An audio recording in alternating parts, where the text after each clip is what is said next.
Halo guys, saya Lutfi Bandara dari SMA Negeri Pasar Garut dan saya adalah salah satu peserta yang ikut ASN tahun ini. Dan saya mengikuti bidang astronomi. Ini adalah hari kelima saya tentang dokumentasi pembelajaran atau persiapan saya di tahun ini untuk itu. Dan yang akan saya bagikan itu adalah bagaimana sih tata surya kita ini bisa lahir atau terbentuk ya. Jadi kita mulai.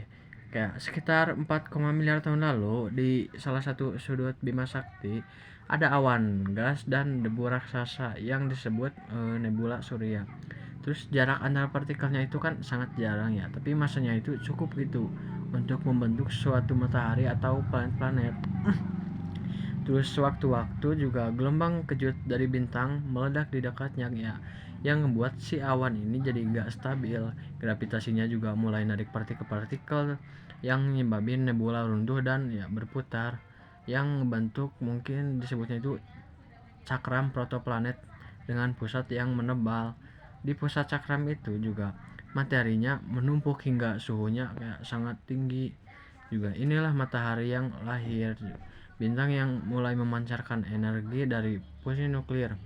Energi ini juga meniupkan gas ringan keluar yang berguna untuk membersihkan kayak sebagian sisa-sisa dari nebula itu ya, atau ya dari gas-gas itulah, kan kayak nebula itu kan gas juga ya, tapi juga masih meninggalkan cukup materi ya buat membentuk suatu planet.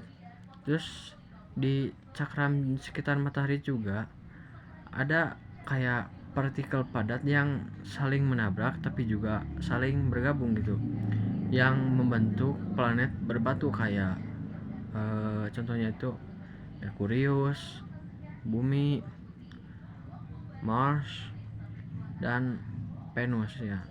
Terus sementara itu yang mungkin isinya itu kayak gas gitu ya, lebih ke gas kayak Jupiter atau Saturnus, ini tuh gara-gara berhasil narik gas sisa sebelum hilang keluar angkasa yang kayak yang tadi di matahari itu ya, yang dibersihin matahari itu. Sisa debunya itu gak keserap menjadi asteroid, komet, dan benda kecil lainnya yang beredar di pinggiran tata surya. Setelah beberapa ratus juta tahun, orbit planet jadinya ya stabil, matahari menyapu gas sisa, dan terciptalah sistem yang kita kenal saat ini, yakni ya tata surya. Ada planet, ada matahari, dan bumi sebagai rumah kehidupan. Dan itu saja guys, terima kasih.